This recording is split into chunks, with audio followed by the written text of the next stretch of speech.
Okay, so maybe we'll, this is okay, let me formally introduce what we are trying to do here. So today's is our lecture 2 for this course, lecture 2. And let's just recap what we had discussed in the previous class. Okay, let's go back. Of course, we had discussed about the contents which are available on the flyer. Maybe I should also share the flyer in the OneDrive link that I had shared. And we have these books principally that we are going to follow.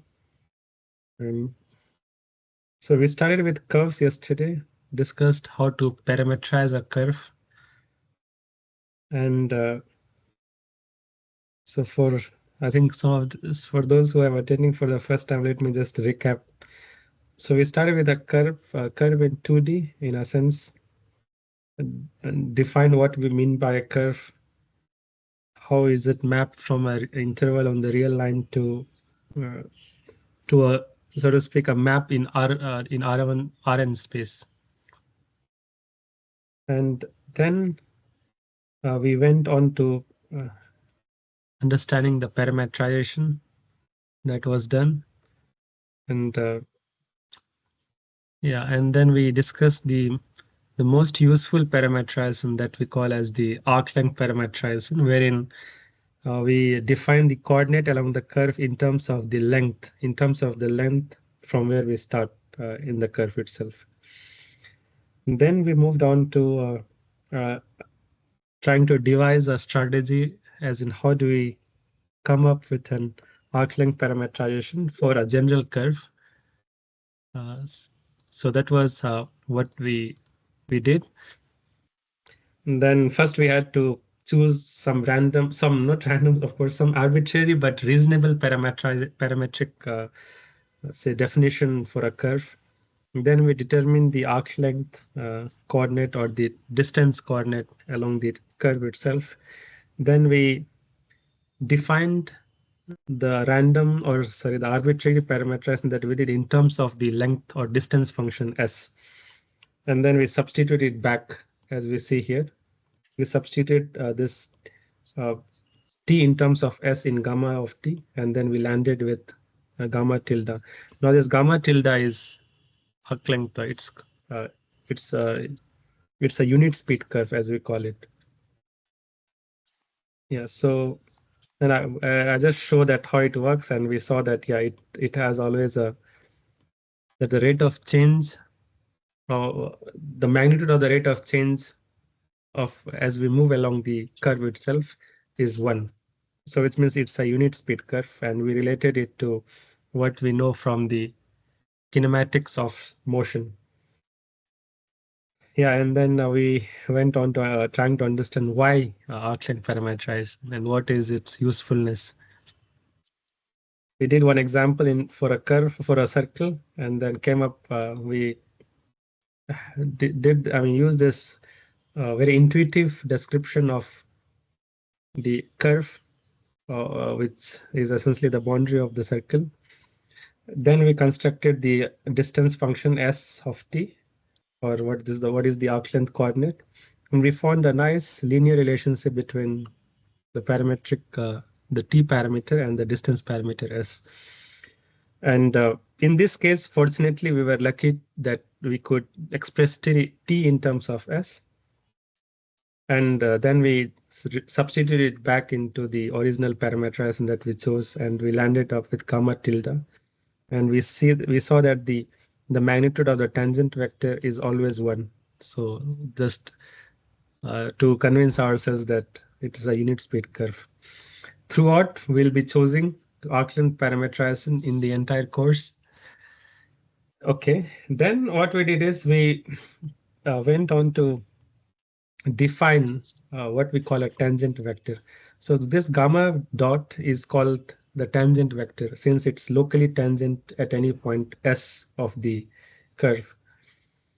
Now we then went on to say, since this t is a unit vector, unit length, unit norm vector, then we can express in terms of t dot t, as we have done here. And then we differentiate with respect to s, and we saw that t dot its own derivative is 0, which implies that t vector is perpendicular to its the rate of change, or vice versa. Now what we did is we now define something called as a unit n is also happens some unit vector n, which is going to parallel to the rate of change of tangent vector with respect to the arc length coordinate. And then what we did is, since they are parallel, of course, there is some scalar multiple which relates both of these quantities. Now, here what we have done is, now we let's just call the derivative of t with respect to s is equal to some kappa into n vector of s. And with this kappa of s is also called as the curvature function. Curvature function. And By definition, what happens is kappa is always positive by definition, because the way we define kappa. So kappa is defined as so it's like you take the magnitude as we have seen here. We take the magnitude on both sides, and then we this kappa comes out of this. And so in a sense that this kappa happens to be this, we can call it's we define it to a positive number such that it can be expressed in terms of the norm of the rate of change of t with respect to s. Then there is something called as signed curvature. Let me denote yesterday. For unfortunately, I did not denote it with some subscript s. So signed curvature uh, is something where it will have sign depending on how it turn, right? So in this particular setting that's shown here, in this particular setting, as we move along the curve in this direction, let me use a different color. In this direction, as we move along the curve, then this locally we have this tangent vector t. And so in this case, so it's as if we are, yeah, it's as if we are moving in a direction that we are turning towards itself, right? It's as if, say, we started with here and we are always turning towards right, towards left in this case, falling towards left, which means that we are always turning in some sense of an anti-clockwise fashion. So in this case, this is what we define as the positive sense of normal vector. So in this case, we'll denote ns, and in this case, kappa of s is going to be greater than 0. So it's like we are defining kappa of s in a sense, right? We are defining kappa of s which is greater than 0 if we are moving in this fashion. Now, if along the same curve, if you are coming backwards, right? So in this case, what happens is then we will have then the curvature. So if we are moving in this manner, then kappa of s is negative. These are just conventions, so it's not there is nothing to understand that why is it. So these are just conventions, and that's the reason we always avoid discussing about signed curvature, because it is very tough to define. It's only it's possible to define only for planar in planar setting. In 3D setting, we cannot define all these very rigorously. So we always talk about the unsigned curvature. So we only talk about this kappa, which is always greater than 0 in general, because that's always easy to define. So all that you have to do is take the magnitude of dt by ds, and then I'll remove this absolute value also because it's always positive, right? And so it's like kappa, which is always magnitude. It's always positive. So it's very simple to define it. And then what you do is to get the expression for n vector, the local normal vector, just divide throughout by kappa of s, and then we have the local normal vector. So in that case, we don't have to worry about these conventions that we are described in this two in part this in this figure here. Right? So that was what we had talked yesterday. Today, we'll move further into space curves. Again, let's take a look again at curvature to really understand what curvature is. Then we'll discuss the Frenet-Seret frame, which is a method of representing how these quantities called as tangent, principal normal, and another quantity called binormal. How do they evolve as we move along the curve? And it has, although it's a very classical It's a very classical frame which has been used for almost we could say at least 1 century. Then, but it has certain shortcomings because of which we had to adopt a different frame which tries to alleviate those shortcomings, and this is called as a director frame. So today we'll have a look into that as well. So it's typically nowadays it's widely used, this director frame, in soft robotics as well as in anywhere where you can idealize the system as a curve in a sense, right? Etc. So there could be many soft robotics even in the study of DNA molecules, uh, and even springs, if we can call that, say all those tape springs, they can all be modeled as ruds. So typically to study most all this scenario, we'll prefer director frame for the ease of, I mean, so that we don't fall in such problems which exist with Frenet-Seret frame. Okay, so let's go back to curvature.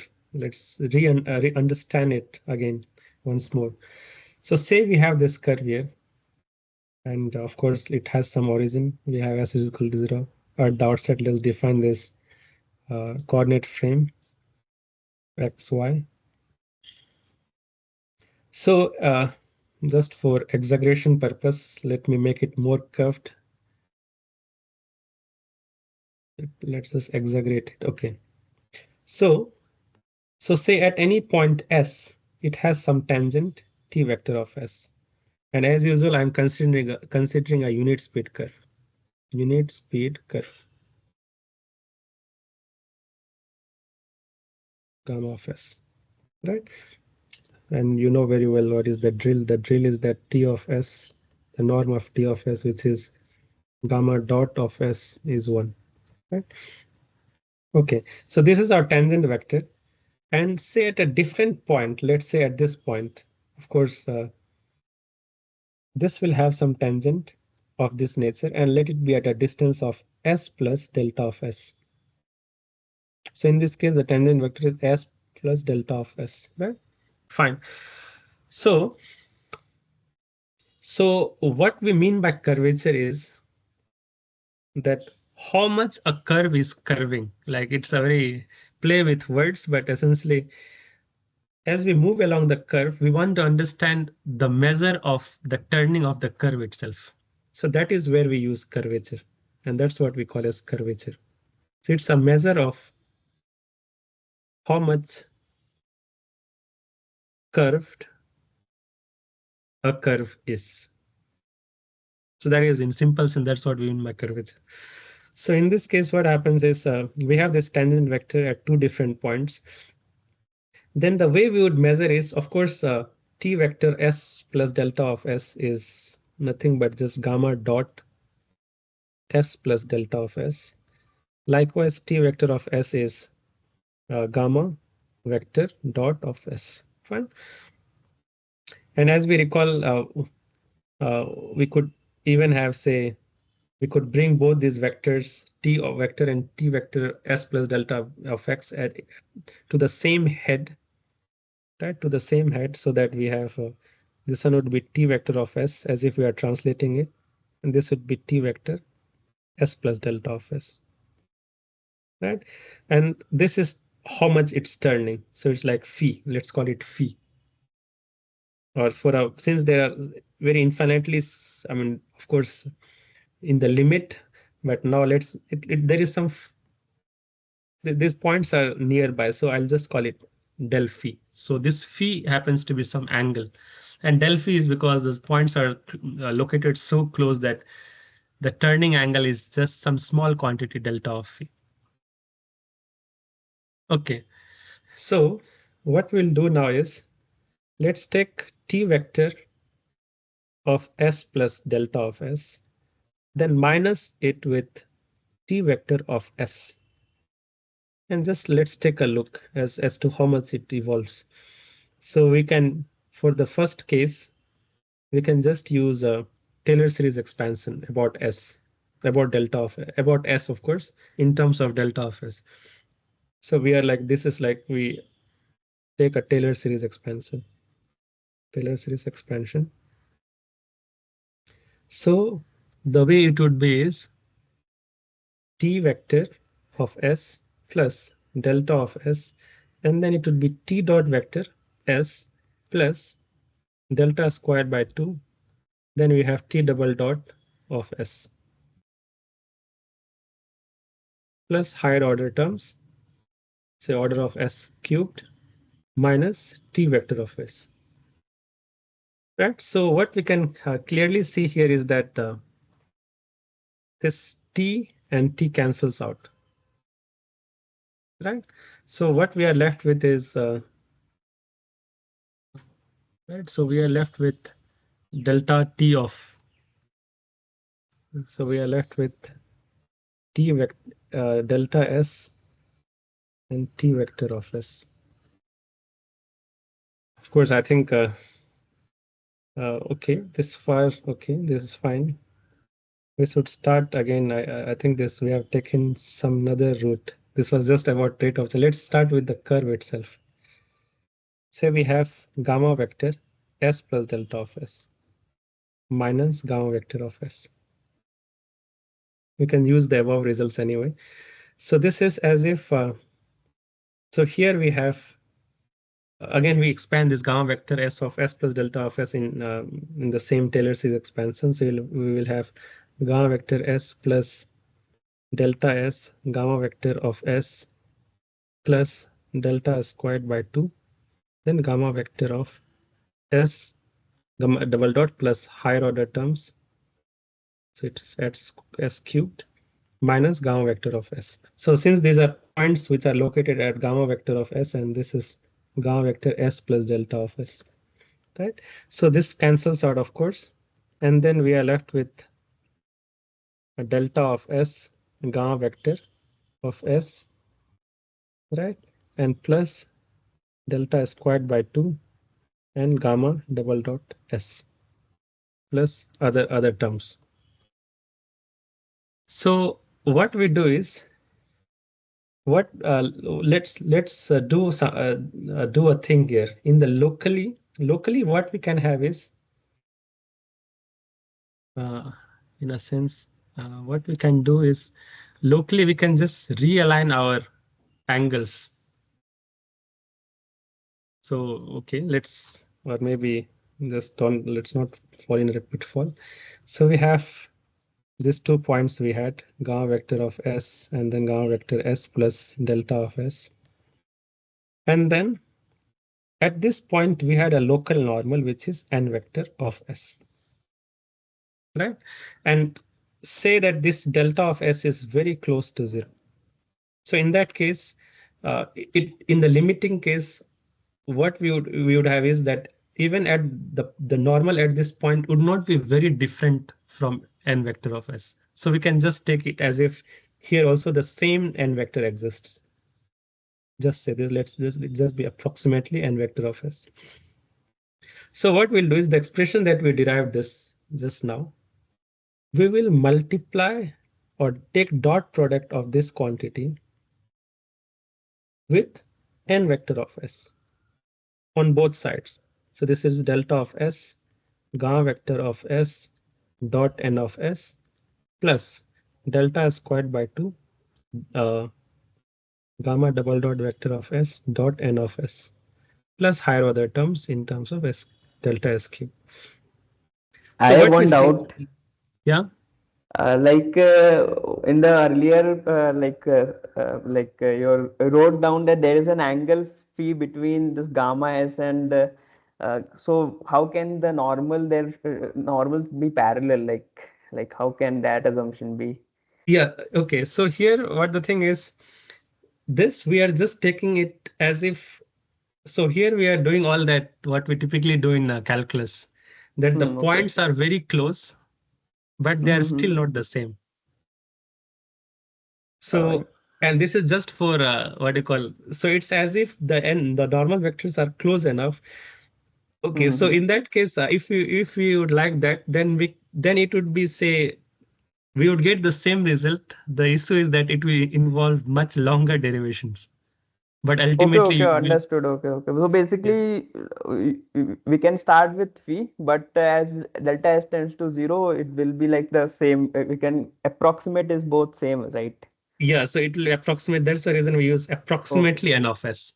okay, okay. Understood, understood. Okay. Yeah, right. So now this you may recall very well that gamma dot of s was t of s, and t of s dot n of s, as we recall from the previous page, previous to previous page, these are perpendicular, right? As we know from here, right? From, I mean, we had used it since n vector is parallel to dt of ds. So which means that t is perpendicular to n vector. And because of which this term goes away, the first order term, right?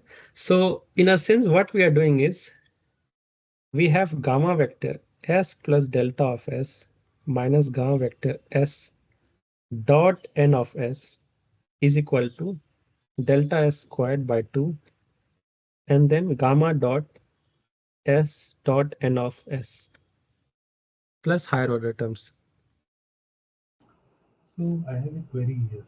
So the left hand side of this equality, Yeah. uh, will it be equals to 0? The reason being that if we consider that this n of s is perpendicular to both gamma s and gamma s plus delta s. So then, as I mean, this would be true if gamma s and then gamma s plus delta s both are there over a flat thing. I mean, or both are, I mean, inward being, so they are so close that we do find a straight line inward being these two, and as such there is no curve. So if that is the case, so then n of s would be perfect. So in fact, the value of this term in the left hand side, the value of this gamma s plus delta s minus gamma of s would be equals to just delta of s.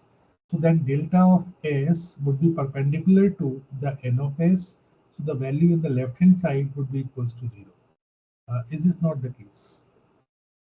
Yeah. Okay. So here I think we are missing something. So in a sense, what we are doing here is that we have these 2 points and we are comparing everything at just this point s. And so this was parameterized as gamma of s, and this we had n of s. So we are looking at how much there is a curve in the look, how much by what amount is the curve turning in a sense at this point. And you can Right. we can clearly see that there is some curve here, right? There is some curvature here because there is of course some turn. It's say for a straight line, there is never turn, like n vector is always the same throughout. Here, at any point, n vector of s would be different. So it would also be n vector s plus delta of s. So sorry to interrupt you at this point, Yeah, but then actually this is the issue. Because if yeah, it is a curve, so then perpendiculars won't be seen. So I mean, two things cannot be true simultaneously. So either the perpendiculars are not seen, then a curve exists. And if the curve does not exist, then both the perpendiculars will be seen. yeah. I agree what you say. That's true. Mhm. But what we are doing here, right, is that uh, again we are relaxing one thing so that we can determine something else at the point. So it's like we are relaxing n vector to be the same just so that we can focus on how much something is getting done. I see. Otherwise, yeah, otherwise, like for example, if we take strict conditions on both sides, then of course we would have a longer, what do you call, longer expansion, but eventually we would end with what we want to determine. Actually, that's the whole point here.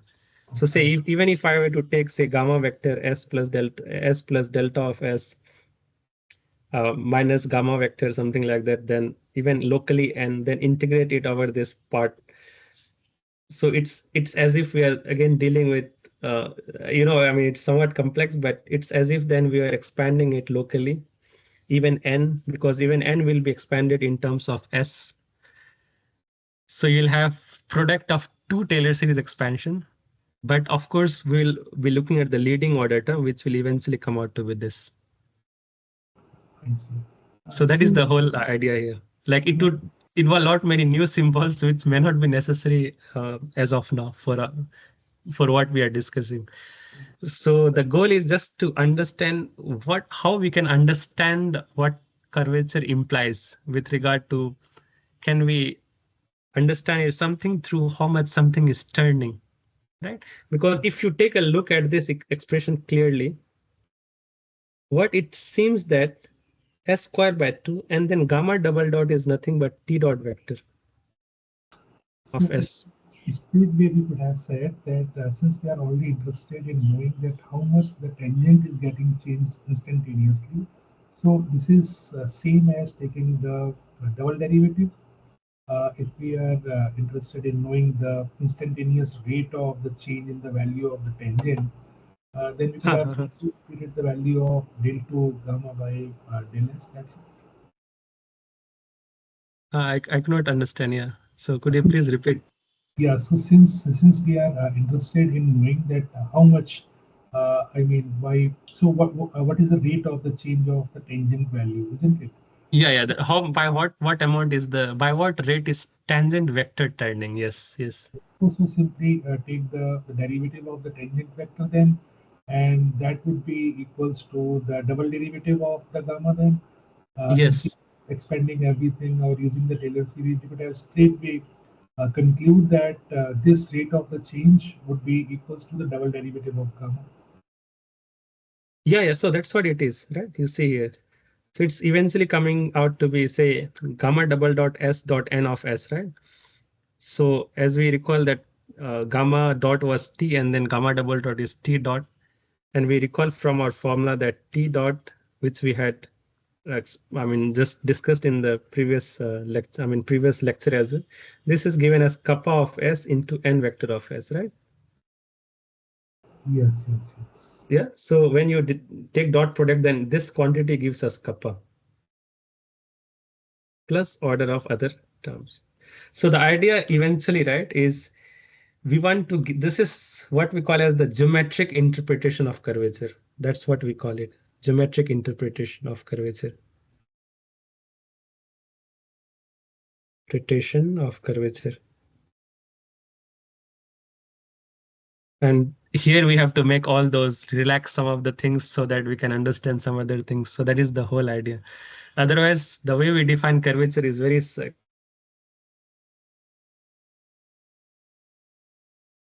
right. So now what we can do is we can uh, so we can see from here is that as, right. So it's as if we can write this thing as gamma vector s plus delta of s minus gamma vector of s dot normal at s is equal to delta s squared by 2, and this is nothing but kappa of s plus order of other terms. So eventually what we were aiming is to just to understand how kappa is introduced. So it we can divide throughout by s squared by 2, or maybe something like multiply throughout by 2 by s squared. So this becomes minus gamma vector of s dot n of s divided by delta of s squared. This is equal to kappa of s plus order of delta s, right? And in the limit as delta s tends to 0, then this term goes away. This term becomes this term goes away, right? And this is also, there is some limit. So so this is how you define curvature, just using what do you call, from the from a geometric perspective. And there is nothing more to that, more than that actually. So it's, that's how we can define it. But yeah, we will leave this till here, the geometric description, right? So now, from now, what we'll do is we could, so far we were looking at curves which had a tangent, a normal, and some curvature kappa of s. So to define uh, to define a planar curve or a plane curve, we only require,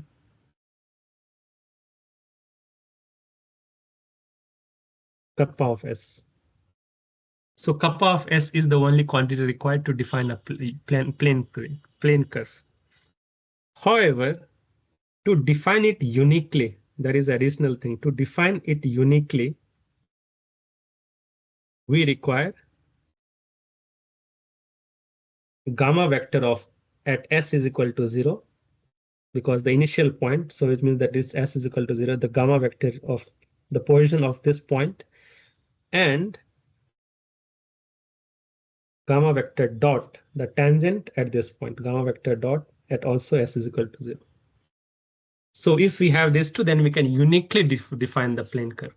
So what all that we require to define a plane curve is only the curvature function. And this is up to what we call as the Euclidean motion.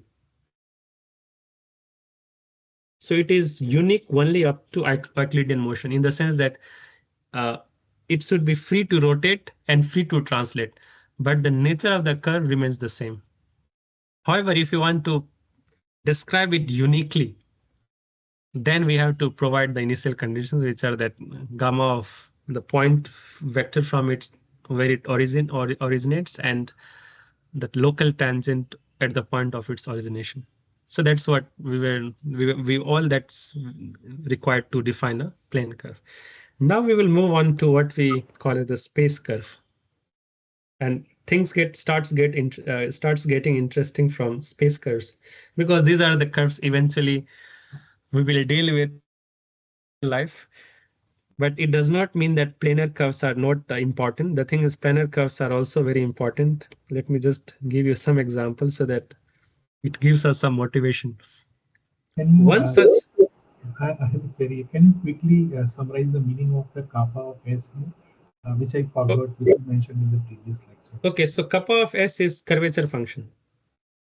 That's true. So Curvature function, we call it. then what was the intuition of it? I mean, yesterday you wrote one equation and you explained it well, but I forgot its interpretation. Oh, I see, I see. So, okay, kappa of arrow. Yeah, we were looking at this point here. We were looking at by how much is the tangent vector turning. So Yes. say if the turning is delta phi, and this is taking place over, so say this is angle between them is delta phi. So how much is delta phi changing with respect to the change in distance? So this, in the limiting sense, as delta of S tends to 0, is called as kappa of S. Yes. Yeah. Thanks. Right. So this is what is called as a curvature. So this, of course, this can also have geometric meaning. So let's just put it here. So it's as if the turning angle, turning angle is phi, and the rate of turning angle is kappa of S, which is d phi by ds. And now you'll ask, what is turning angle? Turning angle is nothing but the angle made by the tangent with respect to x-axis. So there's t vector and there's phi. So at any other point, you will have a different t vector, right? So say this is t vector of s plus d of s, and this was a t vector of s. So it makes an angle of phi plus d phi, which is a small differential. It's a differential. So now you can see that the distance from here was ds, and the change in turning angle was phi plus d phi minus phi divided by ds. So phi cancels out, so we have d phi by ds. And this is what we call as the curvature function kappa of s. Right? So that is just a simplistic understanding, but this understanding is only for the planar case. In space curve, we have nothing like that. We cannot clearly say what is turning. I mean, since we have many such curvatures possible, it depends on. I mean, there are three different curvatures, but of course, of them two are bending and one is what we call as the torsion. So we'll look from now on.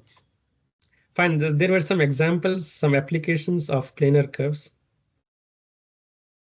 So applications are in, say you have pulley, right? So we have a pulley, and then say we are pulling this rope here, of course, to lift water or something else, say construction material, whatever.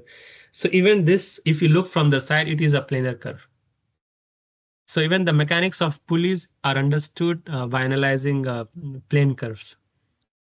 And even say what we have some this conveyor belt, right?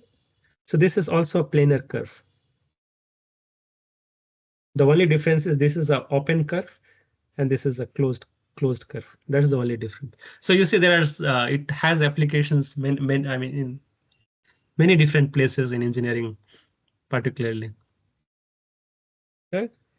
And of course, the famous one is Elastica problem, which is again a planar deformation of either a rod or a ribbon or any long narrow strip. This can be modeled as a plane curve. Right? So there are examples like that.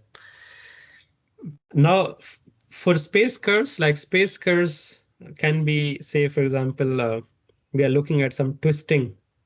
So you have these tendrils, right? And you have the plants. Space. I don't know how to draw the leaves, but typically you have some sort of say leaves of a pumpkin, and you always find some tendrils which holds it to some other rigid say rigid structure so that it can hold it to that this one, right? So these are space curves,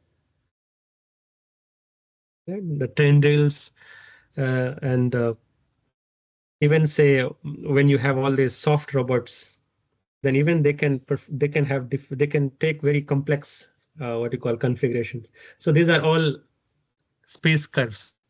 They can all be idealized as space curves. So these are they happen to be much more complex to analyze, and that's we are going to understand the mathematical basis of it today, right?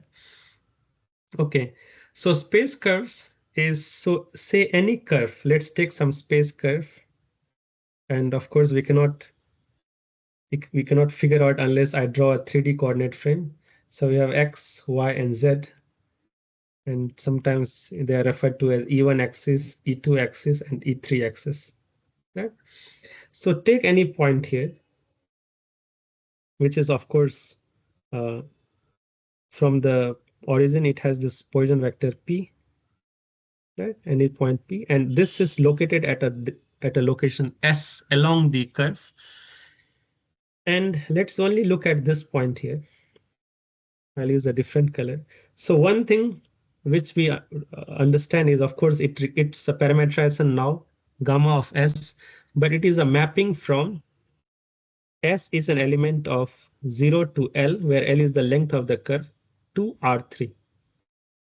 Right? So it means that gamma vector of S is equal to X of S, Y of S, and Z of S. Or equivalently, we can call it as gamma 1 of S, gamma 2 of S, and gamma 3 of S. So there's a mapping from you need some interval on the real axis to R3 space. And Fine. in the planar curve, this mapping was towards R2, is it true? Could you repeat, please? Yeah. In case of the plane curve, this mapping was towards R2 instead of R3. Yeah, it was R2, yeah, in plane curve. Fine. And it so happens that plane curve is a special case of space curve, right? Okay. So it's as if plane curve are nothing. Plane curves are curves which is projected on a lower, so to speak, a lower manifold of R2. So it's like a reduced or a subspace of R2. So for plane curve, gamma vector of S is gamma 1 of S, gamma 2 of S, and 0. Right? So it's a lower projection, so to speak, from right. So that's how. So that's the reason we can say that plane curves are special case of space curves. Okay. Yeah. So coming back here, so we had this point at a distance of S, right? Some S from this origin here where it's S is equal to 0, and this point is S of L. So locally we had defined something called as a tangent vector. So tangent vector is defined as gamma vector dot of S. So this is the same as the previous one. And also you have the T dot vector. This was given as n kappa of S and n of S. And as we know from the previous discussion, that n of S is going to be perpendicular to T of vector. So this part is known. Okay, so we were able to define two basis vectors, if we can call. However, the space happens to be its R3 space. So to completely define a point in R3 space, we require three basis vectors. So of course, in the canonical Cartesian basis vector, so in Cartesian basis vectors, we have this E1, E2, and E3. And all that we want is we want to have a basis vector which is local to the curve at every point S. Right? So since we already have T vector of S and N vector of S, then we can construct a third vector, which is defined as B vector of S, and it is just the cross product of T of S and N of S. And as we know from vector identity that B of S dot T of S, so any vector is always perpendicular to its cross product with any other vector, right? So which means that T vector dot T cross N is going to be 0. And likewise, B vector S dot N of S is also going to be 0. These are just vector identities. These are all from vector identity.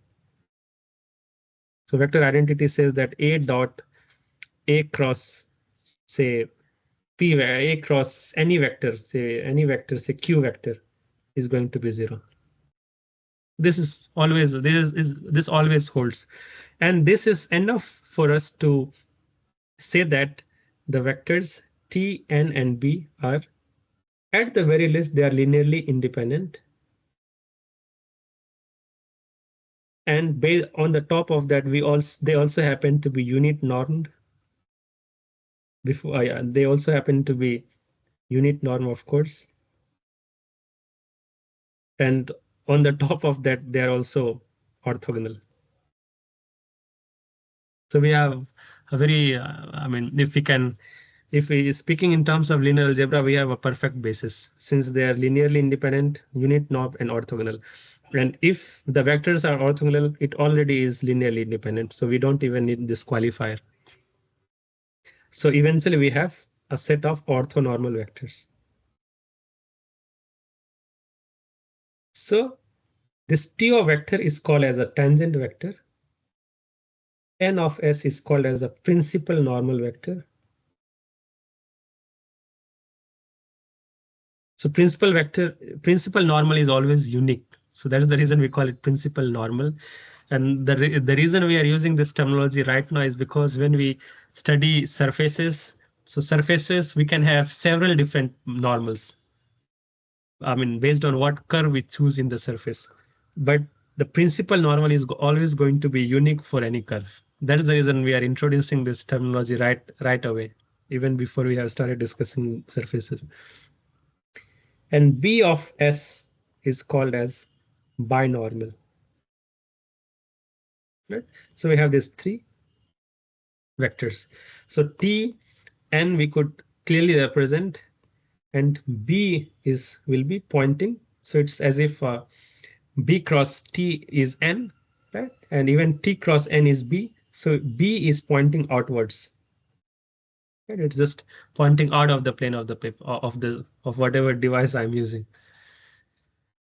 And now we can define what we call as T vector S, N vector of S, P vector of S. If we represent in this form, in this order, then it happens to satisfy right-handed coordinate system. Then in this order, they are right-handed. And this frame is what the celebrated frame. This is known as Frenet-Seret frame. So this is what we have, the Frenet-Seret frame. How to pronounce this frame? Yeah, Frenet-Seret frame. These are French names, so even I don't know how to pronounce it clearly, but it's Frenet, Frenet. I think T is silent and even Sere. So we only say Sere frame. So even in the second Sere is also there were two different differential geometries. So yeah, so it's Frenet-Seret frame. Okay. Now you'll ask, fine, but how do I relate, say, the tangent vector at this point to tangent vector at s plus ds? Because of course we would also want to know that if we know the values of the or the expressions for the tangent normal and binormal at one point, so how do we relate it to the tangent normal and binormal at a different point? So that is our question now. I have one more query here. So what if the space curve is there in, say, in higher dimensions, say R4? So in that case, how to define the binormal vector then?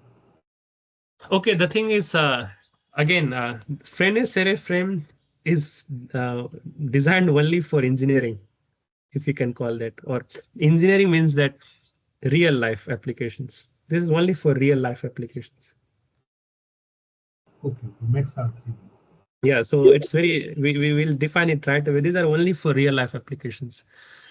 Uh, in say people who study general relativity and all, or higher dimension spaces, then we do not have Frenet-Seret. Then we do not call those frames as Frenet-Seret frame. Then it's just some, you take n different linearly independent vectors and then orthogonalize it. So in that case also you can always define such, but we do not have a special name, because then we only know what is tangent, because the all the other vectors are always normals, right? Yes, So say for a curve lying in R4 space, you can only understand what tangent is, but all other vectors are normals. So we yes, cannot give a clear normal. We can just call it first normal, second normal, third normal, and n minus one normal, right? So that's what it is. Okay, so we want to relate. So now our idea is relate t vector s, and then n vector of s, or maybe relate the frame at s to the frame at s plus delta of s, because we want that relation. Then only we can we can know how tangent is evolving, how normal is evolving, or how binormal is evolving as we move along a curve. So one thing that we recall from the planar curve, of course, we have t of s, n of s, and b of s. One thing that we recall from the plane curve is that we had defined something called as t dot of s is equal to kappa of s and vector of s. So this we know, right? At least one expression we know.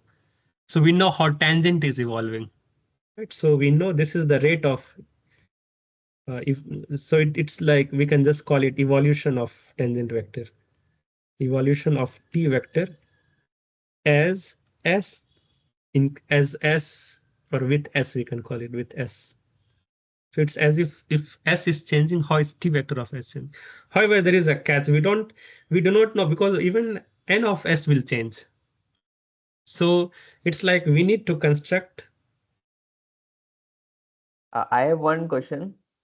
Yeah, So like this frame, like this Frenet-Seret frame, so it is yeah, basically Frenet-Seret kind frame. of it is kind of moving along the curve. So from Yes. the last lecture, we can say it is moving at a unit speed. So basically, it is an inertial frame only, right? Yeah, it's not inertial, because the thing is, if it were inertial, right? So inertial Mm-hmm. frames can only translate and rotate, Ah, yes. but they are no. I mean, no, inertial frame are only can only rotate. I think they can only translate, right? Or if they Uh, rotate, it should be at some uniform speed. Huh? I'm not very sure. no, The no. If only they thing I'm rotate, then there will be centripetal acceleration. So yeah. So only they can translate. Yeah, yeah, that's why yeah, it can yeah. only translate. Okay, Okay. It is rotating also. Okay, so then Yeah, it's yeah, it is rotating. non-inertial frame. Okay, understood. Yeah. Okay. So yeah, we can also call them as convective frame because it Yes. convects along S. So you can call them as convective frames as well. Okay. Right? Yeah. So for T vector, we know clearly how it evolves, but we need to construct similar evolution equations, evolution equations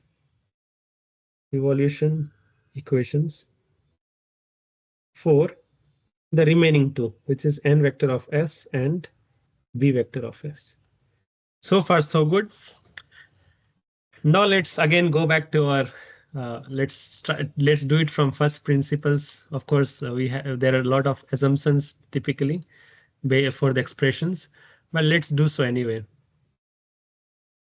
So let's start with b vector. So it's of them only T and B have simple expressions. It n of S has a slighter complex. So let's start with b vector first. Now again we know that b vector. Let's exploit the properties of b vector. So b vector. So I didn't show that b vector is also. I didn't show that b vector is normal. Sorry, it's unit vector. So b of S, right? If we take the norm of this, so it is T vector of S cross n vector of S. And you know very well that this can be just the T cross n is nothing but the magnitude of T vector into the magnitude of n vector, right? And some sign between them. So sign of Tn, right? The angle between both of them. And since I'm already using a normal, so there will be some unit normal vector also, but since I'm in norm mode, that goes away, right? But you know the angle between T and N is 90 degrees, right? That we know very well since they are orthogonal. So this is 90 degrees. So which means that sine of 90 degrees is it's just 1. So it's as if T and norm of T as well. And T is unit normed, N is unit norm. So it's 1 cross 1 is 1. So that's how we know that B vector is also unit normed. We'll exploit that thing here. Since we know that the norm of B is 1, this implies that B dot B is also 1. Right? It's just squaring both sides. Now what you'll do is you'll differentiate B vector with respect to S again. Because we had done the same to determine T vector T dot is equal to kappa n. So we'll do that same the same thing here as well. So B with respect to S will give us B dot B prime sorry B dot B, and this is equal to sorry plus B dot is equal to 0, because of course derivative of 1 is 0. And this again from the commutativity of the inner product will have just 2b dot is equal to 0, which again implies b vector dot b vector is equal to 0. So we know that b vector dot is perpendicular to b vector. That we know very well. So b vector is perpendicular to b. Fine. So this part we have assumed in a sense. So I mean, it's not assumed, we were able to show it. Sorry, we are able to show it. Now let's take a look at b vector. Now b vector we have defined it as T cross n. This we have defined. Now what we'll do is take a derivative of, so differentiate both sides. So this we know. This is we know by definition. So this is by definition. So what we'll do is differentiate both sides with respect to S. So it will be B dot is equal to chain rule again T dot cross n plus again we have T cross n dot. And we know that T dot is nothing but kappa n vector, and n cross n is 0. So it means that this term is 0. Right? So this implies that B vector is equal to n vector, T cross n vector. So this is one such minor conclusion. Now we would like to understand what about the other thing, right? So say let's we want to know furthermore as what should be expression for B. So we know that again we know that n vector norm is also 1. So this means that n dot n is 1, and doing the same process we have n dot n is equal to 0. Right? So from here we can say that n dot vector is perpendicular to n vector. Right? So since n dot is perpendicular to n vector, we can call that n vector dot is some multiple. So say let's take it as some alpha into, right. So we have our basis is T and B. So T and B is the basis. So we can represent n dot in terms of alpha T vector plus beta P vector. Now I'll ask why there is no component along n vector, because n vector is perpendicular to n. So even if we say take C, even if I do something like this, say, yeah, beta B vector plus say some C into n vector, then n dot n is 0. This implies that C is 0.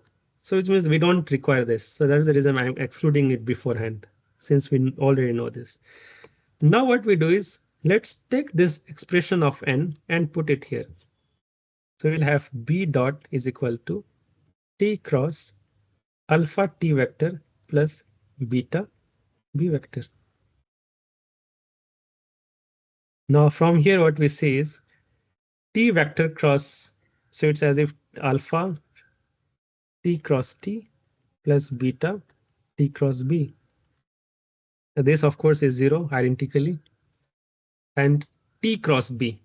So again T cross B is in a very different, it's not an even permutation, right? So the permutation ideally is T n B vector. If we go in this way, then we'll have plus 1.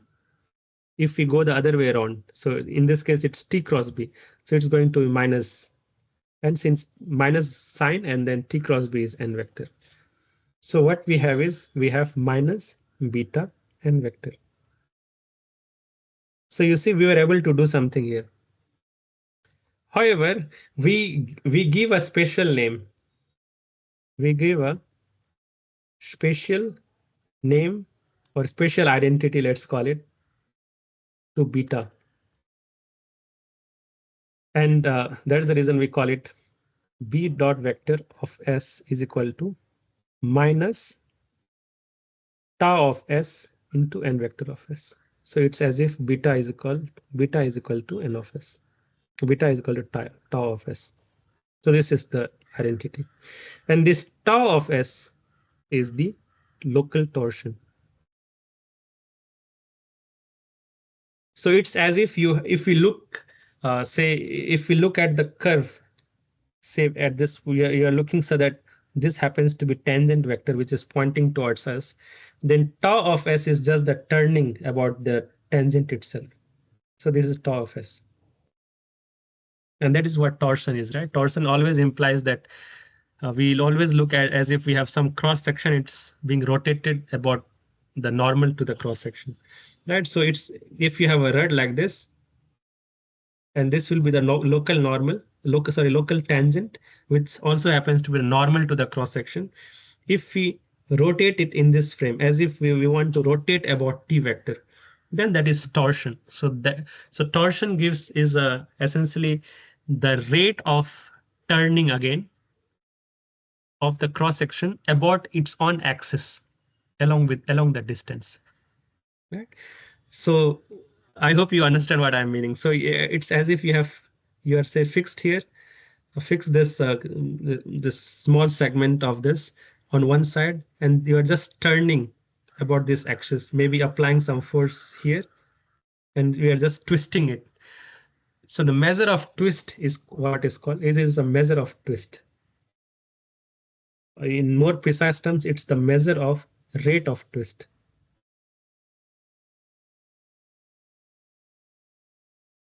Right. So far what we were able to do is we were able to have t vector in terms of kappa of s. Let me use a different color to mark it.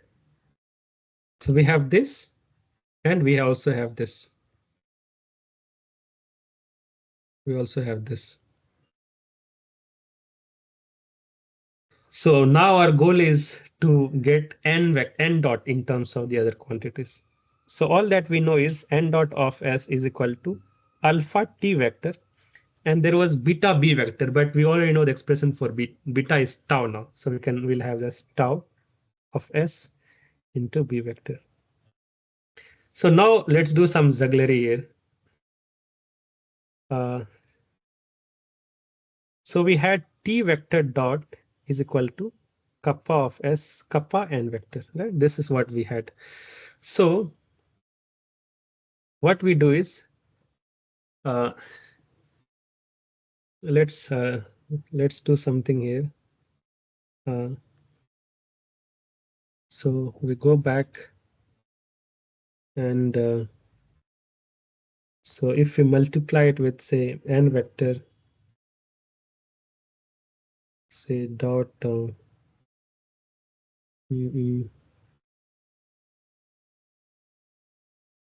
so wait, okay.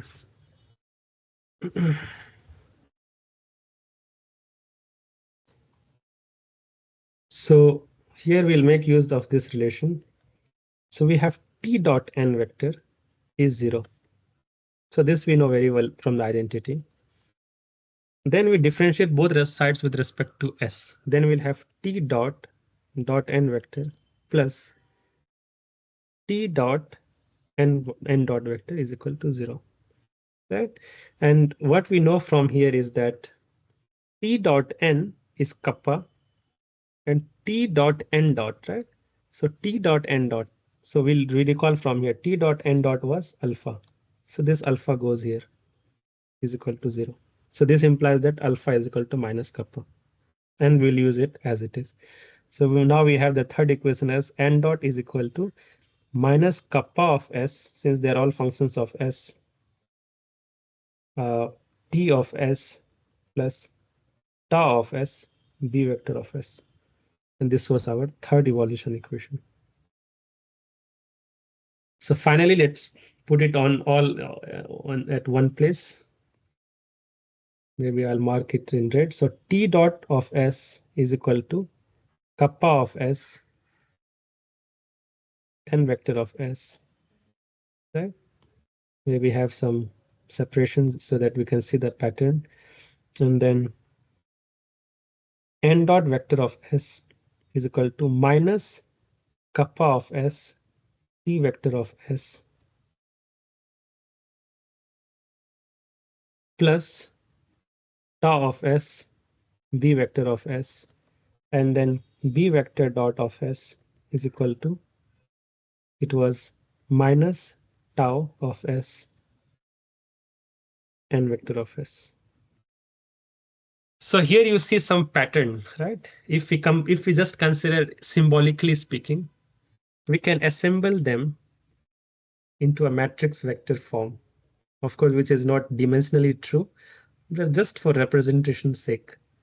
N dot b dot, assuming that all of them are functions of s, this can be written as, and on this side we have t vector, n vector, b vector. There's just some memory device, just memory tool, because you know that this is not true, because the dimension of this column would be 3 cross 3, right?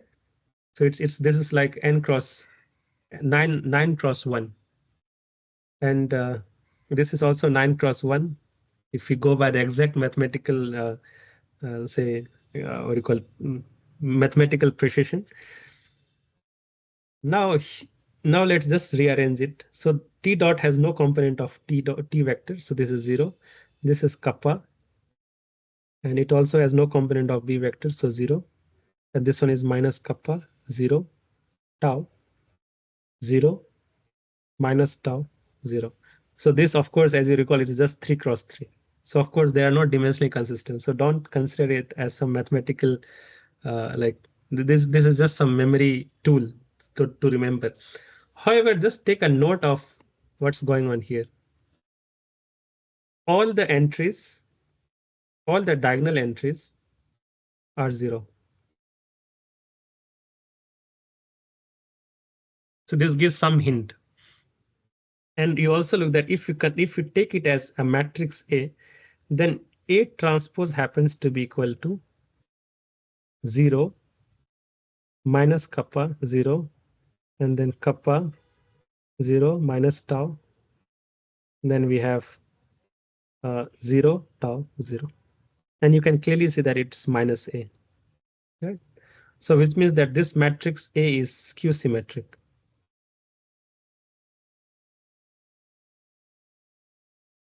Right. This was just to show. So this equations are known as just the evolution equation. These are the evolution equations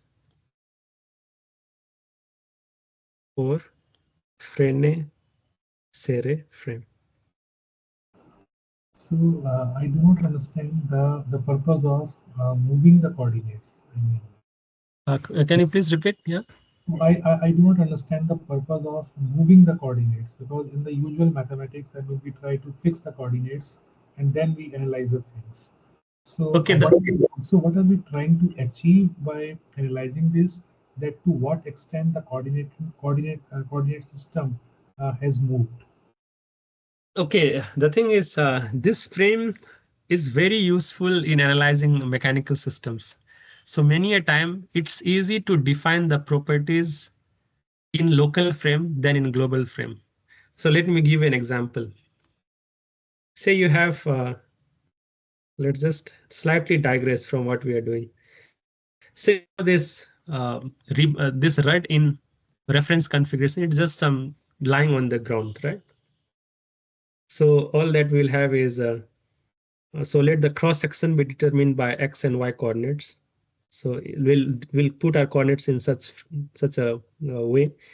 So this is like x, and this is y, and z is this direction. So of course I don't think it's accurate. It should be x, y, and z direction, right? So it's as if z is along the axis of the red. So when you determine the mechanical properties of the cross section, right? So when you define something called as Ixx, or what is known as the moment of inertia, right? Or area moment of inertia, area moment of inertia,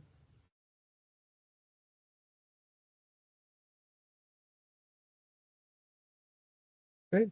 So Ixx is defined as, say, y squared dx dy, only for the cross section. So let's call this cross section as omega, or partial omega, because omega represents the whole body, right?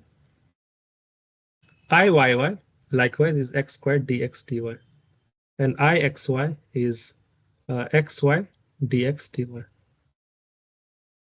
Now, when you are, say, applying some loads, you are fixing this side, applying some loads, doing some mechanical control and all, let it deform into something else. So let it deform in such manner. And we are very much, say, adamant about using the x, y, z coordinates. Say, just for the sake, right? Say we are very much adamant about using x, y, and z frame. So let's say that we don't want to change our coordinate frame. Now you will see that at this point, these quantities Ixx, Iyy, and Ixy are very complex. Now it's not easy. They are not easy, or in fact, they are very complex to determine. It's very complex, very complicated to determine. the area moment of inertia. This is just one example of why we are doing it. Area moment of inertia. Because the thing is, these things are all they are all cross-sectional properties. And as you change the graph, as you change the frame, these cross-sectional properties are also going to change, because you again would want Ixx to be defined. But the thing is, now you, in order to cover this cross section, you would have to do a lot of manipulations here, lot of manipulations even for the area to be able to get it. This is because that now we have moved to the non-Euclidean thing, kind of. Yeah, the thing is because uh, yeah, the thing is because these properties are cross-sectional properties, and once you change the different frame, right? Say you have rotated it, now the definition of Ixx, Iyy, or all this, so it will be some Ix prime, I double y prime, because it will depend on the local coordinate system. It is also going to be much complex. Yes. So that is the one of the reasons. I am not saying this is the only reason. There are several other reasons, because it's easy to define curvatures also in local frame than in global frame. Right? So this is one such example. It's easy to define curvature because we are always looking at local. Locally, we are looking at curvatures also. Yes. Right? And for Every time we saw that it was very easy to define curvature, say the rate of change of curvature also so easily done. And also, in fact, kappa of s t dot n of s, right? That's kappa of s also as well. yes, so So that possibly, is the whole purpose. Yeah. yes. So possibly through the, I mean, through this local thing, we are Yeah. trying to get something which is or the approximate the global thing. Is this the case? Yeah, and the thing is because you can always map back. So if you map something from this space to say from say we can always map from E1, E2, E3 frame to T n T of S, N of S, uh, B of S. All that is required is it's done through some rotation. We can always apply rotation matrix, some what we call transformation R, which will uh, say map from E1 to T of S locally, and this R will also function of S. Likewise, N of S will also be R of S E2, and B of S will also be R of S E3. So overall, we can, in a matrix form, we can write it as T of S, N vector of S, B vector of S is equal to R E1, E2, E3. So this is all that we require is this transformation matrix R, which is also function of S. Yes. And if you want to go the other way, we want to map, we want to bring the coordinates back into the E1, E2, E3 frame. So given that, so in this case, this is known, this is unknown. So what if this is known? If this is known, then you still want to get back to E2, E1 frame. Is all that we need to is multiply by R transpose. R transpose, and this also R transpose R, E1, E2, E3. So R transpose R is just I, so which is just, so right. We could always map back again. We could come from the local to global and global to local. It's also, we can always go vice versa. Yes. Right? So that was the whole point. Now, if we look at the local coordinate frame, then the thing is we will have, say, initially this one was t vector, this was n vector, right? So t cross n b vector. So right, so this has also moved along with it. So this is t vector, this is n vector, and this is b vector. Now you see Ixx, Iyy, and the cross-sectional properties have not changed. They remain as it is. If we use, because the thing is, since we are describing all the properties using local coordinate frame, so these properties will remain as it is. It won't change even during deformation. So that is the whole purpose of why we use local coordinate frames. This is the whole purpose. There is nothing else to it. Although the fact remains is it's difficult to analyze deformations in local coordinate frame, but when we look at things from this point of view of structures, it's easy to understand things from a local coordinate frame. Although it makes it slightly mathematical complex because of coming because of the emergence of very much. It's easy when we look at from a structural point of view, as if we were sitting on the structure. Then it would be much easier to understand things as they are happening. So that was one thing about Frenet-Seret frame. Now let's look at the. Of course, we always want to look at demerits. So let's look at the demerits of Frenet-Seret frame.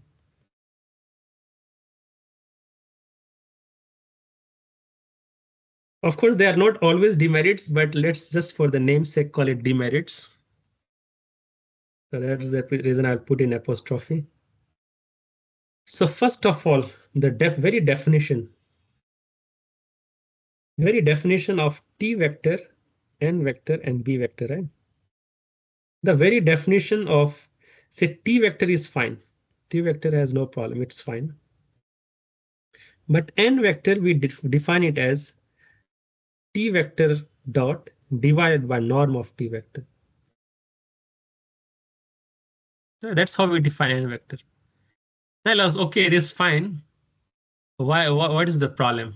The problem is, say we consider, say of for some, say planar deformations, just for some plane. So say that we have this curve here, which is lying flat, lying on the surface, or it lying horizontally. So we have x, y, and I can call it z here. So it's lying on the xy plane. We have this s is equal to 0, there is s is equal to L. So, and the parametrization is as simple. It is s 0, 0. I think maybe I should. Okay, let it be 0, s 0, implying that it's lying along y-axis. Now, let's define tangent vector. So T tangent vector is gamma dot of s. So it's 0, 1, 0. So far, so good. We could easily define tangent vector at any point. And since this is constant vector, it means that it's the same everywhere, which is of course true from observation itself. Now let's define T dot vector. This is going to be 0, 0, 0. Right? Norm is 0. And vector is T vector by T dot vector by 0. It's like undefined.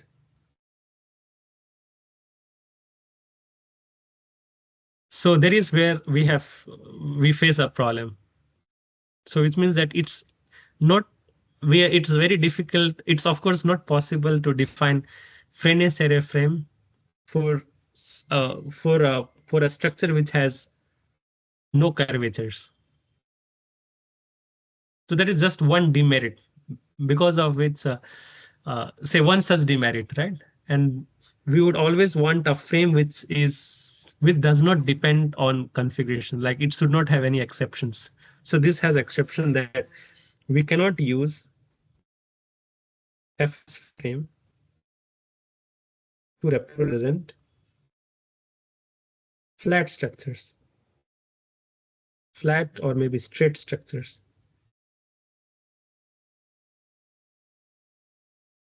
So by straight, I mean no curvature, and no curvature is the most fundamental thing, which means that no kappa. So that is the demerit of Frenet-Seret frame.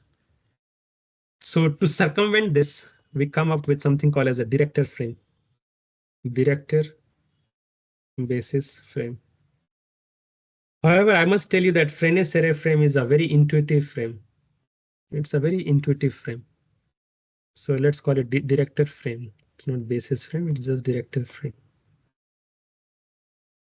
So in order to to just avoid that difficulty, in director frame, what we do is we define a set of bases called a director basis. Director basis.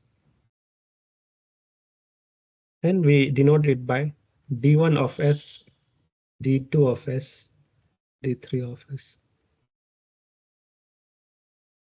So I'll be using one such convention, that the convention is that since you know that even in Frenet-Seret frame, T vector always exists. So this always exists.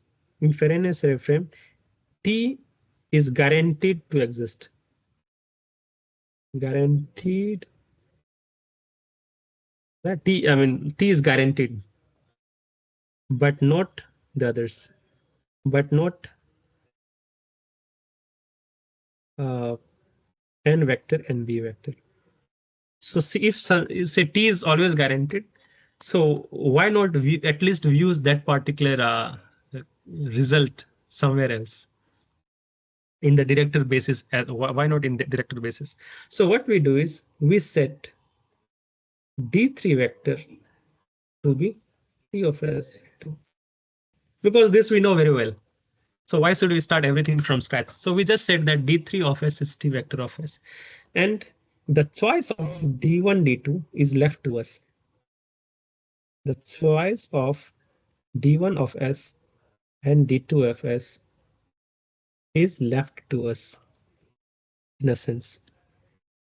But it's not that we are free to choose. It must fulfill some requirements, certain requirements. And the requirements are: number one, they must be orthonormal. I think that is that enough to say. So let us break it down into 2 points. So first of all, they must be unit normed.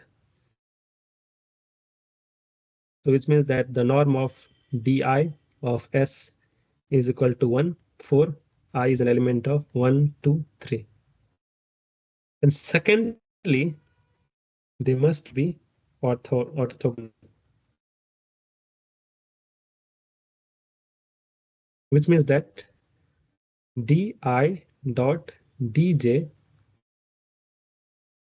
course we have, let me just put explicitly the arguments S and S is equal to delta ij, which is delta ij is the Kronecker delta function,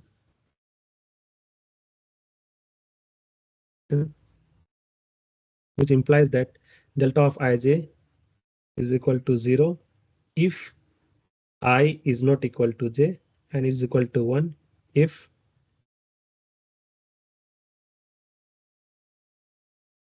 I is equal to j. So that's it. So they must be orthogonal. So these two are the conditions required. So in that case, even for this straight thing, right? So we have x, y, and z. Even for such thing, we could easily define D1, D2, D3. So it's all about setting D3. So at any point, say at this point, this is the D3 vector, and D2, D1 and D2 just has to fulfill these requirements. So we take, and of course, the third one of course, so I just did not explicitly mention it. Third is they must fulfill right-handed rule. They must satisfy right-handed rule in a sense that they must be a right-handed frame. Must be a right-handed frame. And you know that very well. So it's just about that cyclic even permutations should be positive. So D1, D2, D3. So in this cycle, if it is, then it's positive, right? The product, so to speak, the cross products and all. So here we fix this as the ds vector along the tangent direction. This is the same as tangent direction, and we are free to choose d1, d2. So let's take this as d1 and let's take at d2. So typically what we do is we want to align it along some standard. So in this case, why not align it with z axis? So let this be e3, let this be along this be along e1, so that this becomes e2, right? So it's like we can always do that. So you see, even for such flat configuration or straight config, we could easily define the director basis. So all that is, it's sometimes also known as material frame, also sometimes known as material frame.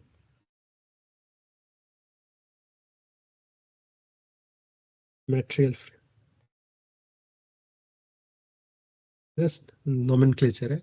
So you see, it was possible to avoid that because we are free to choose D1 and D2. Okay, now, however, what happens is, let's look at the evolution equations now. What are the evolution equations? Because ultimately that's what we care.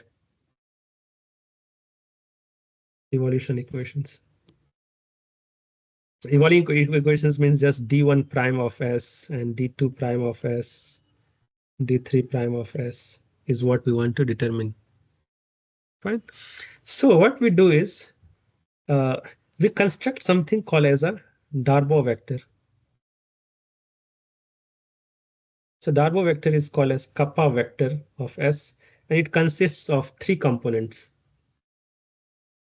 It consists of kappa 1 of S, kappa 2 of S, and kappa 3 of S. However, sometimes this kappa 3 of S is also what we know from the previous the Frenet-Seret frame. This is the same as tau of S, because the curvature, at least the third curvature, would remain the same, because we very clearly mentioned that D3 of S is the same as T of S. So anything about T of S will remain the same. So this is known as Darboux vector, and this vector is what we use for uh, evolution equations. So how we define is that Di means any such vector. Let's call it D dot, actually, just to be consistent with what we are doing. Uh, or maybe what I can do is, I will use prime is the same as dot. In both the case, they imply dy over ds. Because later, as we move along, we'll typically be using prime. So let's just clarify that they mean the same thing, right? So the evolution equation is as such. Evolution equation is di vector prime of S is equal to kappa of S cross di of S. And this is for all I is equal to 1, 2, 3. Right?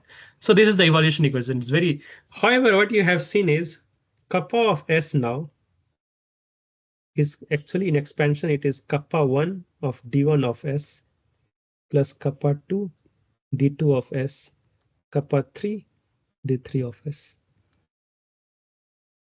Right? So that is the only difference that we have. So this is the Darboux vector. I think this should, because otherwise this will mistake it to be, I think this is what I said explicitly, right?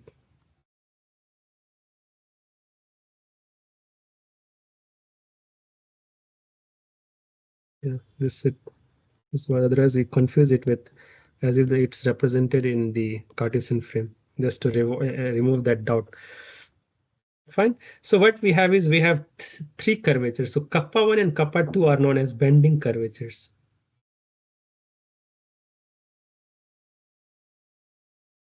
And kappa 3, as we recall, is known as torsion. And this Darboux vector is also sometimes known as bending strain tensor. Right? This another name, bending strain tensor. Or sorry, bending strain vector. Sorry. Right? These are the ones. So we have the evolution equation. We can easily expand. Say we want D1 prime of S.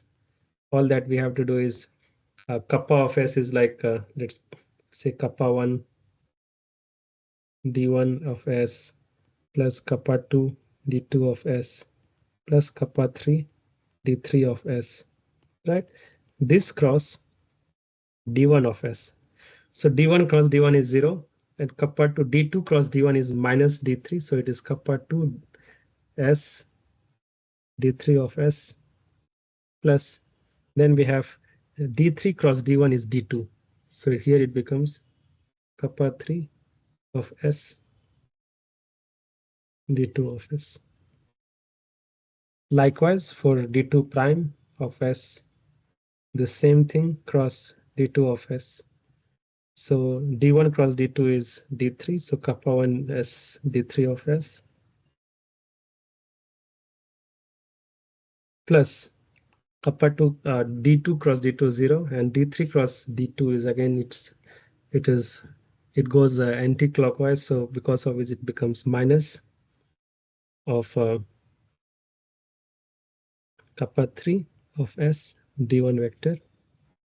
And finally we have d3 prime of s is equal to this cross d3. So d1 cross d3 is again we are going the reverse way, so it's minus d2. So kappa 1 of s,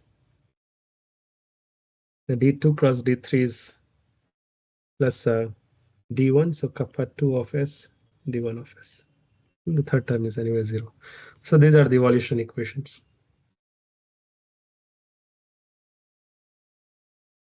So now there is some special case we can have. So we know that d3 of s is equal to t of s. And if we fit n of, if we also set, say d2 of s to be n of s, or maybe n of s, right? If we set it, then d1 vector has to be, again, it has to satisfy all that relations, right? So that's how it should be. So d2 cross d3 is equal to d1. So it's like n cross t is equal to minus b, right? So this one we can have minus b.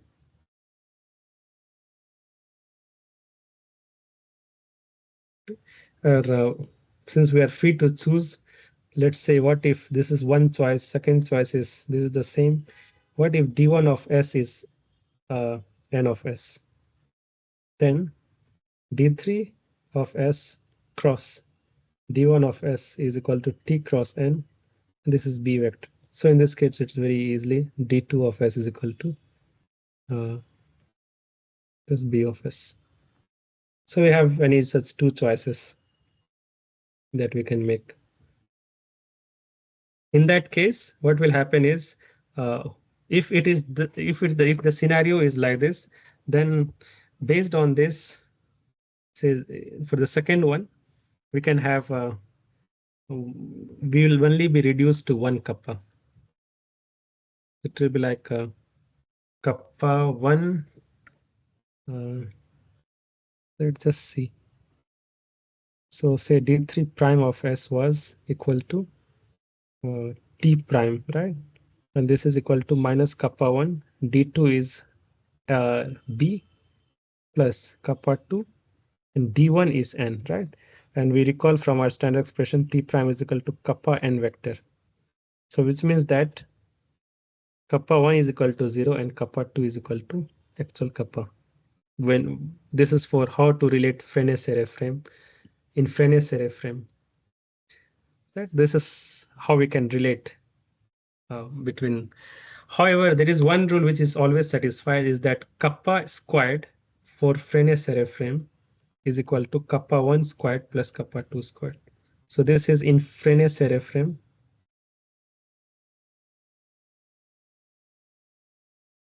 And this is in director frame. So there is this relation between the curvatures.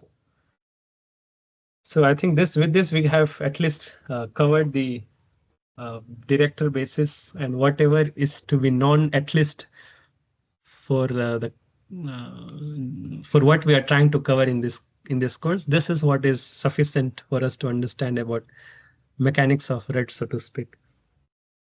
So today, as we had discussed in the previous lecture, we would also be start our discussion on surfaces. And since this is a very fast track course, so by next lecture, we would be finishing surfaces itself. Right? So let's look at surfaces. So surfaces are essentially, they appear to be 3D. If we are looking at all those surfaces which are visualizable, they appear to be 3D. But in essence, they are 2D structures. They are 2D.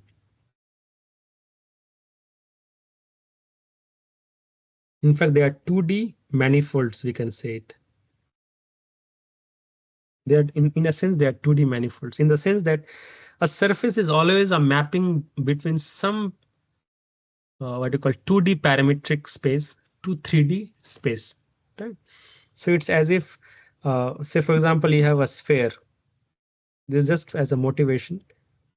Like we won't be going into very much rigorous surfaces, because the rigorous surfaces I had covered in the previous lecture series, of which I have already shared the notes as well. And the videos are also available on the same channel where you will find these lectures. Right. So there we had talked about all those atlas, how do we map, what is what you call, what is a surface patch and all. Very relevant for what we are doing, trying to do in mechanics here. So that's the reason I'm skipping all those very technical details, and which are not very necessary for our discussion. So let this be says this is a sphere. Right? So we can map it to xy. It should be straight lines. This we have. This we have. I don't know if it's exactly centered. And this we have. So I'll just drag it down, center it. Yeah, fine. X, Y, and Z. Right. And let's look at the spherical coordinate system, which we are very much familiar with. This is we are just trying to motivate this section. So in the spherical coordinate system, we define x is equal to, so let the radius of this be r, capital R. So x is equal to, at any point, say this point is say x, y, z. And this is just a sphere. This is given as x is equal to, let's start with z because it's z which is the easiest to define. Let this radius vector make an angle theta with respect to z axis, which makes it z coordinate. Say this is like z coordinate. Let this be a projection here, right? So from projection, and this projection makes it something like this. This makes an angle phi with respect to the x-axis, right? So z is simply given as r cosine theta, and x is given as, first, the projection of this radius vector onto xy plane. The projection length is r sine theta, and its second projection on x-axis is r sine theta cosine phi. Likewise, for y, we have r sine theta. Its projection on y-axis is sine phi. And what we do is we allow theta to vary from 0 to pi, right? And we also allow we allow phi to vary from 0 to 2 pi. And I'm not including pi for the very reason 2 pi to like it is a closed open set, closed from this side, open from this side, is because 2 pi and 0 are coincident, right? So that is the reason. So what you saw is that this entire sphere is just a mapping from this axis, say from theta phi axis. So theta from here to pi, and from here to 0 to 2 pi for the. So let's have at least the values should be scaled similarly. So something along these lines. This is theta, this is phi. So from 0 to pi, pi is included, and 0 to 2 pi, where 2 pi is not included. So the reason in this will be, this will be dotted. Since phi is equal to 2 pi is not included, so this is dotted. And this will be whole. And what I can do is,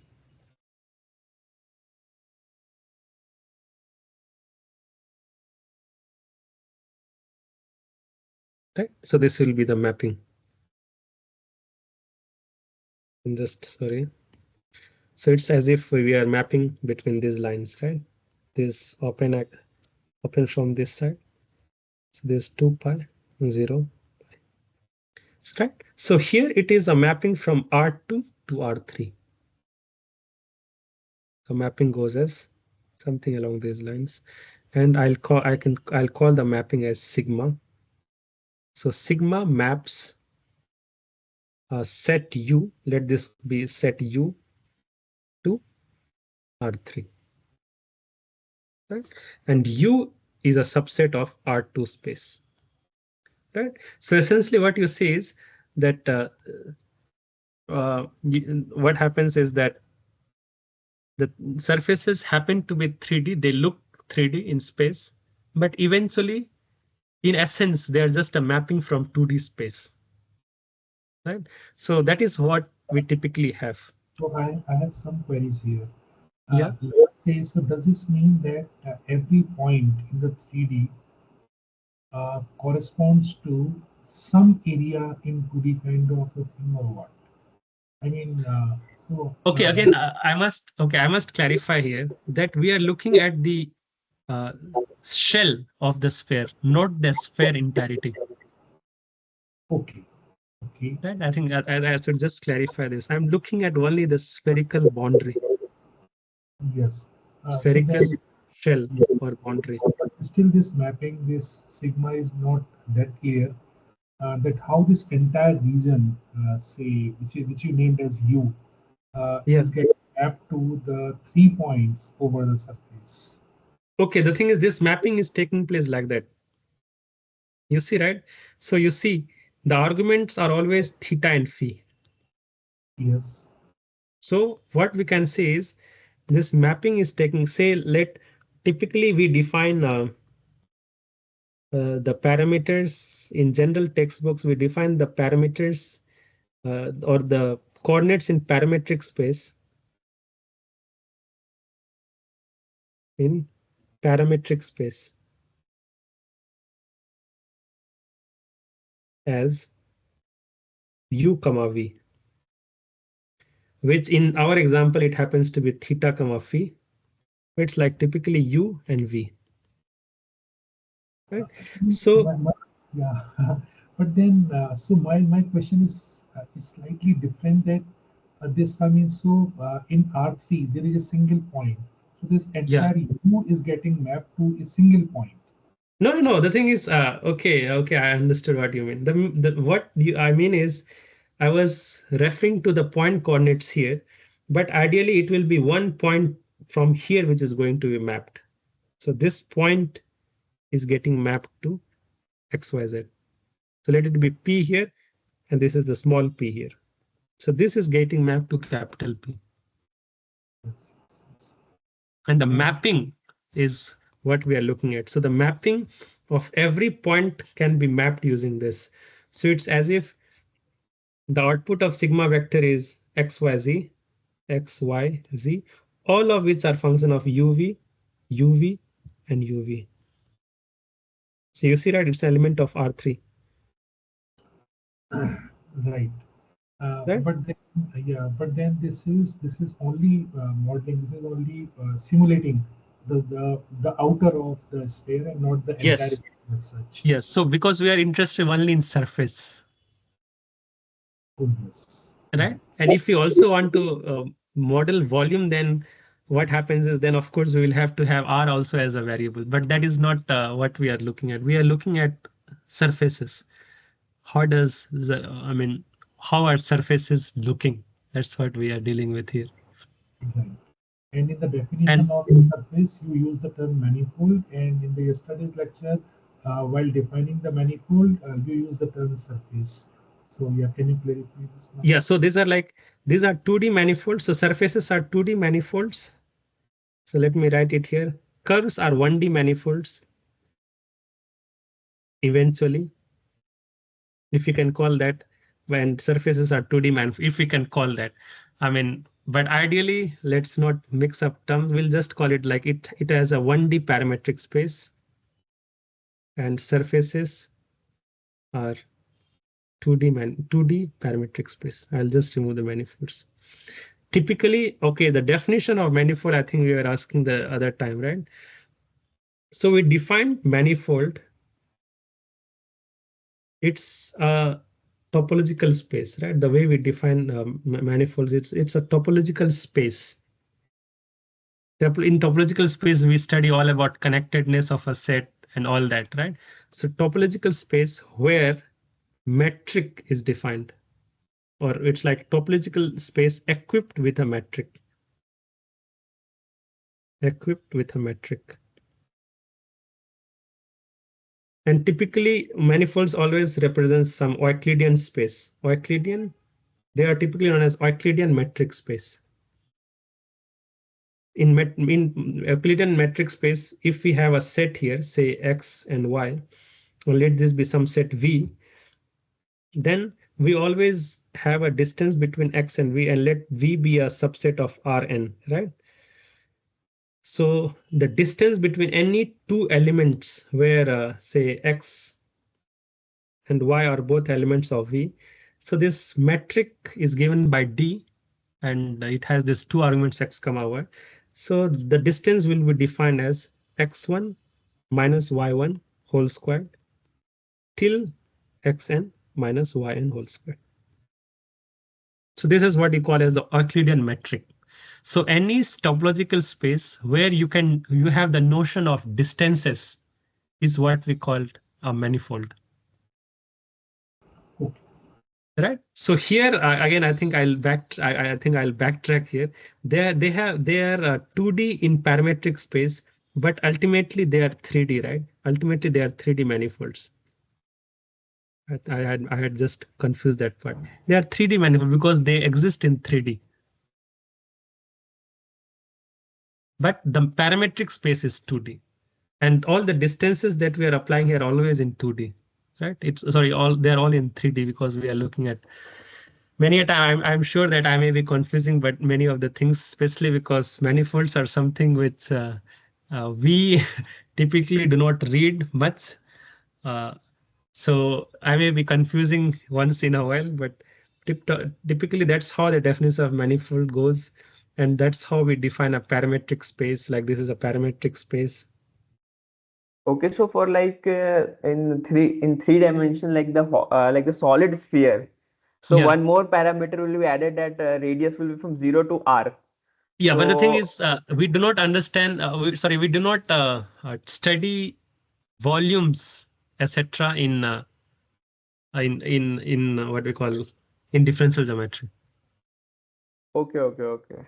We only study curves and surfaces. That's it. Okay, So, okay, okay.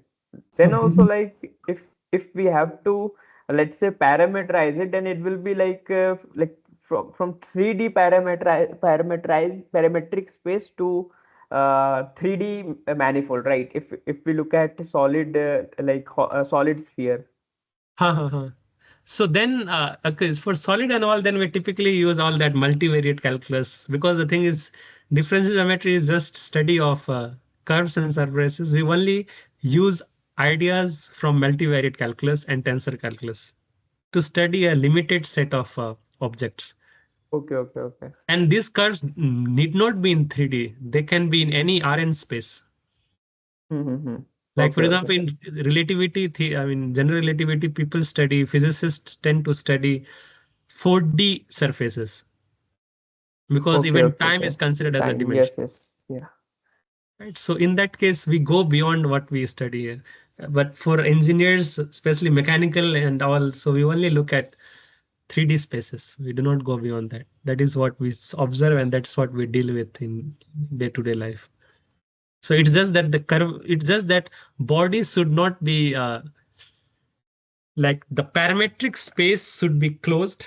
Like for example, this is there should be some set, but the thing is here in when we map it, we do not know how it will look like. It's just that it should not be some volume. It should just be parameter. It should just be a mapping from parametric space to something in 3D space. And the way we go is we, of course, we cannot say define a 3D body using just two coordinates, right? Yes, yes, yes. Like Right. that is why I was saying, like asking, like if we have to like extend this concept only, then will it be from like three dimension parametric space Yeah, to a 3D body 3D only? Even. parameters. It will be like that, but we won't be studying in differential geometry. Okay, okay, okay. Understood, Yeah. understood. Okay. But that is how we would say it. So then it all becomes, it all what you call, boils down to we are just changing variables. Yes, yes, yes. So what we are telling is we are just changing from small r theta phi to x y z. Yes, yes, yes. So this is the body and this is the parametric space. So only addition was that this will be from 0 to capital R. So then this is just some change of variables. Yeah, it's like polar coordinate to like your Cartesian Exactly. coordinate transformation. Yeah. Exactly. Yeah. Okay, Exactly. okay. That's, it's just that mapping. Yeah, yeah. Understood, understood. Yeah. Okay, thank you. So yeah. Yeah. So So do we have some general result that if we go for the parameterization, then the number of the dimensions will get reduced by one? Say, had this been a case of say 4D, then we could huh, have huh, huh. parameterized it with the three number of the parameters. Actually, to be honest, I do not have much idea about that, to be honest. Yeah. Okay, okay, Yeah. and Because yeah, what they deal, like people who deal with 4D, I mean, they study things slightly differently. It's just the basics remain the same, but they study it from a different point of view and with different set of uh, say conventions, nomenclature, and all. So that I'm not aware of, to be honest. Yeah. okay, and the volume part. So, in which subject the people used to study the volume? So, is this topology? I do not know. I never read this subject, but is this subject topology wherein the people study about the volume thing and not the surfaces? Okay, okay. The thing is, topology and all, they are very abstract ideas. So the way we define topology is again, first of all, topology starts with, okay, there's a very large digression from what we are trying to understand study here. To my limited understanding, to what I have read so far, topology is all about understanding set. First of all, defining, analyzing, or defining, analyzing, and manipulating sets. It's all about that eventually. It's all about sets. So we choose a set, we define the properties of the set. We define, we construct definitions. So for example, if you have a set, so what do you mean by set, right? It starts from that question. What is a set? Of course, fundamentally, we call set as a collection of objects. But from a mathematical perspective, we call it a collection of mathematical objects. Right? Fundamentally, that's what set is. Then we look at uh, what are what are closed open sets, right? All those ideas of closed and open sets. Then we define something called as the distance between elements, which is metric between elements in a set. How do you define? How do you define whether? How do you define closeness? The idea of closeness. So it's from the idea of closeness that we came with the what to. Then we came with this idea of distance. So distance is very fundamental. The closeness, using closeness only we are able to define what is closed and open sets. Then after that, we look at different sets and look at whether they are connected or not. Connectedness of sets. And through this idea, we have all that. If you have, if I mean, by any chance, all that, what are disjoint sets, what are connected sets, right? What are singly connected sets, what are doubly connected sets. So once we have all that, then we define things like what we call ultimately even vector spaces, function spaces. They are all part of topology. Function spaces, even the collection of functions, they're all part of topology. And out of that specific, we are looking at specific topological structure, topological space in our studies, which we call as manifolds. And manifolds exist, they are Euclidean, again, Euclidean metric space. So metric space where the distance function or the distance metric happens to be Euclidean, which is just uh, generalized, the generalized Pythagoras theorem. Pythagoras theorem was mainly for, say, something on a plane, right? So Yes, here we deal with in a generalized framework. So right. that's what it is, the definition, the difference between all of them. Yes, yeah, Right? thanks. So that was the, of course, like it's something which I try to understand, but it's it's a learning in progress, which I believe it will take a lot of time, maybe several years to fully understand what they imply. Yeah. So coming back to our mapping, so this is what we call as ultimately the what we call the surface. They are ultimately what we call as the parametrization of a surface. Parametrization of a surface. So this is what. So you can clearly see that U and V belong to 2D space, which is parametric space. Then we map it to X, Y, Z, which are in 3D. So that is a mapping between 2D and 3D. So this was what we had planned to cover today. And in the next session, and I mean, if you have time, then please go through the notes that I had written for the previous course on differential geometry, which where I was really into deep differential geometry, at least uh, for our level. So in the next session, we will do what will parametrization we have defined. Then we look at what are regular surfaces. And of course, smooth surfaces is what we always want. Smooth surfaces. Then we look at ruled surfaces. Then we will start looking at curvatures, because curvatures is very interesting part of cell of their surfaces. Curvature of surfaces. So here we look at. Before that, we would also want to introduce what we call as the Gauss map. Gauss map, and then what we call as the Weinker. I think it's known as Weingarten map. So we look at that Weingarten map.